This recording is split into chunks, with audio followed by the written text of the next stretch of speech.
اچھی طرح آپ نے توجہ دی اور میں بہت مشکور ہوں آپ کا. جس طرح کہ آج کا ایک بہت بڑا سانحہ المناک واقعہ سیدہ زینب کبریٰ رضی اللہ تعالی عنہا، جن کی استقامت و للہیت کو ہم کربلا سے سمجھتے ہیں، ان کے خطبات مبارکہ سے سمجھتے ہیں، اور سیدنا امام علی مقام رضی اللہ عنہ وارضاہ عنہ کے اس قافلے کو سنبھالنے اور اس کے تحفظ کے حوالے سے سمجھتے ہیں. تو یقیناً یہ ہمارے لیے بہت شرم کی آج بات ہے. اللہ رب العالمین تمام مقامات مقدسہ کی حفاظت فرمائے، اور جن نفوس قدسیہ کو اللہ نے قدر و درجات عطا فرمائے ہیں ان کی قدریں اللہ ہمارے قلب کی پنہائیوں میں راسخ فرمائے. آمین.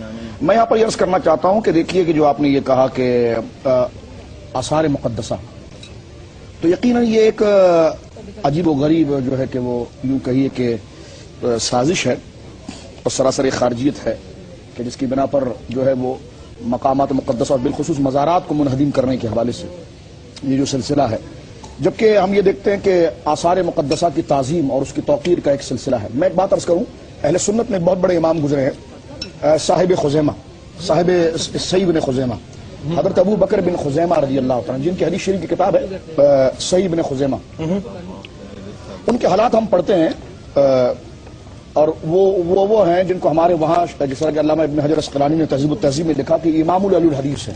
یہ امام بہقی کا آپ نے نام سنا ہے، امام حاکم، یہ ان کے تلامذہ کے تلامذہ ہیں، اور یہ بہت تفوق رکھنے والی شخصیت ہے. امام بخاری کی بات اگر یہ کہیں کہ جن کی صحت و سلامیت یا امامت کا درجہ جن کو دیا جاتا ہے حدیث میں، وہ حضرت امام ابو بکر بن خزیمہ ہے. یہ مصر کے رہنے والے تھے. امام اہل سنت شاہ عبدالعزیز محدث دہلوی رحمۃ اللہ علیہ نے بستان المحدثی شریف کے اندر یہ مسئلہ لکھا ہے.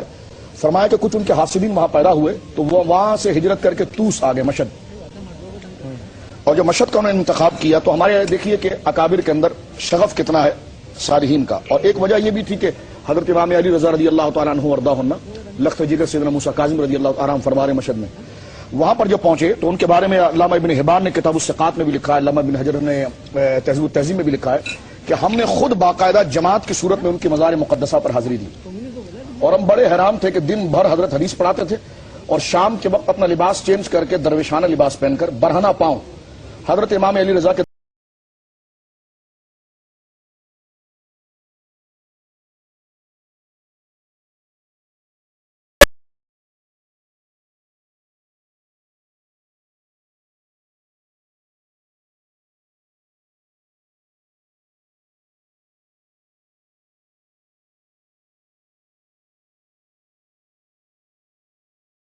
جدہ اور جدہ والے ہیں.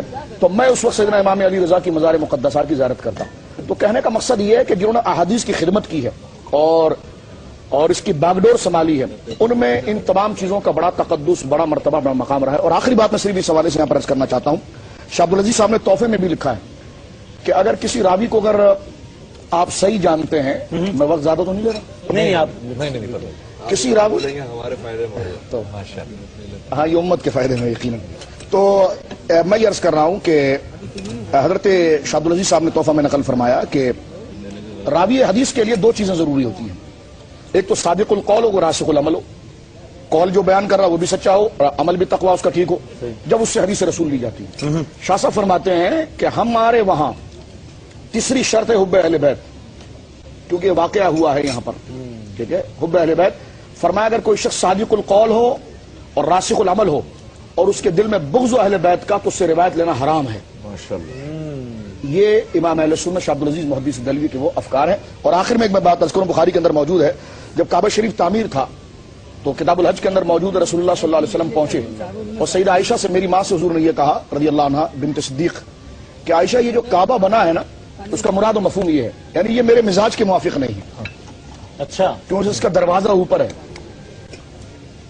تو سیدہ نے کہا کہ آپ کیا چاہتے ہیں؟ تو فرمایا میں یہ چاہتا ہوں کہ اس کا دروازہ زمین پر آئے، پیچھے ایک دروازہ کھلے، دو دروازے ہوں، اور یہ صرف نہ ہو کہ تمہارے قوم کے رؤساء جائیں، غریب بھی جائیں، یہاں سے کعبے میں داخل ہو، وہاں سے نکل جائیں. تو میری ماں نے سرکار کی بارگاہ میں عرض کی تھی، یا رسول اللہ آپ کے ہاتھ میں ہے، آپ جو یہ کریں. تو حضور نے ذکر فرمایا نہیں، تیری قوم ابھی تازہ ایمان لائی ہے اور ان کے دل میں اسی چیز کی محبت ہے، اگر ان کے فتنے میں پڑنے کا ڈر نہ ہوتا تو میں یہ کرتا. تو علامہ عینی نے لکھا کہ کسی کے نزدیک اگر کوئی چیز واقعتاً ایسی ہو کہ اس کے فقہ یا اس کے مزاج کے مطابق درست نہیں ہو رہی ہے، لیکن اس میں سورش کرنے سے، جیسے انہدام بقی ہے یا جو ساری چیزیں ہیں، اس کی سورش کرنے سے مسلمانوں کے اندر ایک انتشار پیدا ہوگا تو وہ کام کرنا ناجائز ہے، اور یہ حدیث پاک اس کا ماخذ ہے۔ تو لہذا حضرات صحابہ کرام رضوان اللہ علیہم اجمعین اور حضرات اہل بیت اعظام، ان کی قدریں، ان کی تعظیم مسلمان پر فرض ہے، اور یقیناً جو ان کی اہانت کرتا ہے تو ہم اس کو کس منہ سے مسلمان کہہ سکتے ہیں؟